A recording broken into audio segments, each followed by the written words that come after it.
ちは。テクテク日本語教師のたまです。この番組は日本語を勉強している人のためのポッドキャストです。日本の生活や文化、日本語のことについてできるだけわかりやすい日本語でお話しします。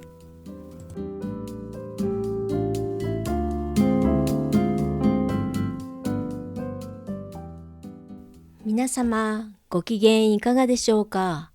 お盆も終わって暑さも少し和らいできた今日この頃でございます。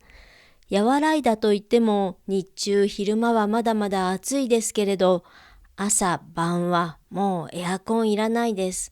信州の夏は短いです。暑いと言っていてもお盆が過ぎればもう空気が秋に変わってきます。この季節が夏から秋になるとき、この感覚が私はとっても好きですね。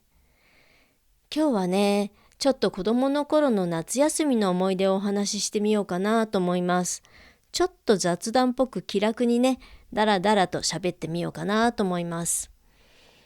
私が子供の頃、小学生ぐらいの頃ですから、今から50年くらい前のことですね。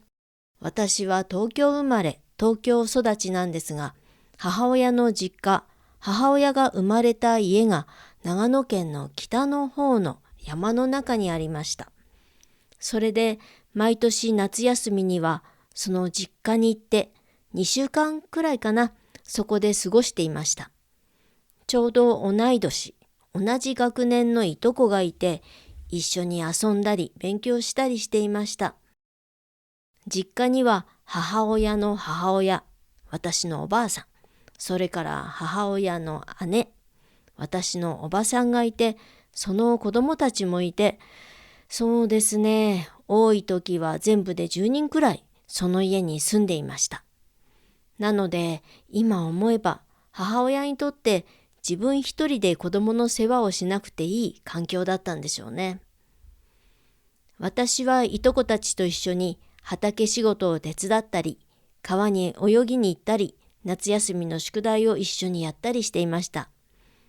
そうそう、毎朝近くの神社に行ってラジオ体操もやっていました。近所の子供たちも集まって、といっても10人くらいなんですけど、一緒にラジオ体操をしましたね。いとこたちは学校でもらったカードを持っていて、ラジオ体操に行くとスタンプをしてもらっていました。私はカードを持っていなかったから羨ましかったですね。それからいとこたちの小学校のプールにも行きました。うちから小学校まで歩いて1時間ぐらいかかるんです。それも山道ですよ。夏の山道を延々歩いて小学校まで行って、プールで思う存分遊んで、また1時間歩いて帰ってくる。これは都会では経験できない思い出ですね。田舎に住んでる子供たちは本当に体力があるなと思いました。そしてお盆の日が近づいてくると、お盆の飾りを用意するんです。これも子供たちもしっかり手伝わされました。掃除をしたり、料理をしたり、いろんなものを運んだり。お盆の時は普段都会に住んでいる親戚の人たちもたくさん来るので、泊まるための布団の用意もしていました。そしてお盆の夜は総勢20人くらいの人たちでごちそうを食べて、大人はお酒を飲んで、子供たちは歌を歌ったり踊ったりと、とっても賑やかに過ごしました。さらに小学校の校庭では盆踊り大会も行われました。校庭の真ん中に大きな櫓が組まれ、その周りをたくさんの人が輪になって踊っていました。老若男女、お年寄りも若い人も男も女もみんな楽しそうに踊っていました。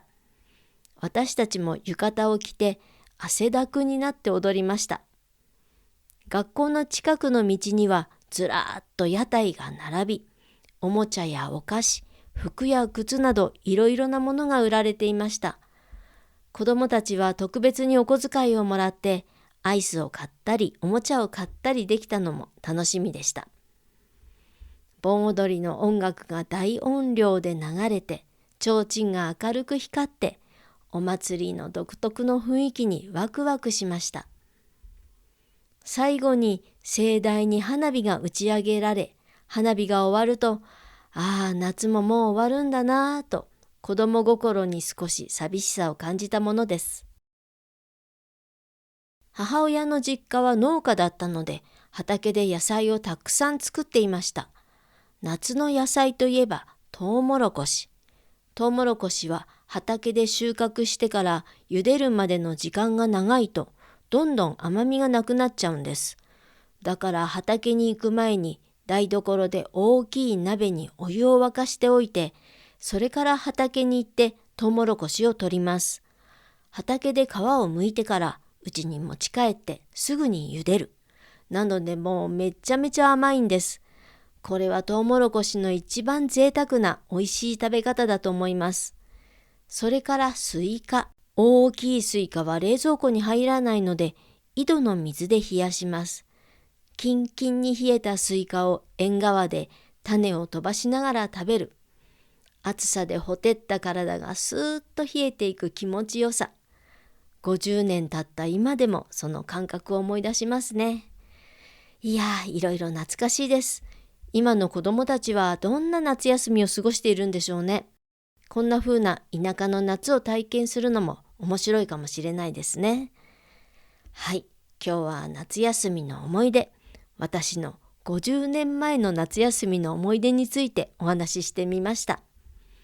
このポッドキャストを気に入っていただけましたら、フォロー、評価いただけるととっても嬉しいです。感想やリクエストもぜひお寄せください。今回は単語が多いので、音声での復習はしませんが、ウェブサイトの方に載せておきますので、興味がある方は見てみてください。今日も最後までお聞きいただきありがとうございました。それでは今日はここまで。また次回お会いしましょう。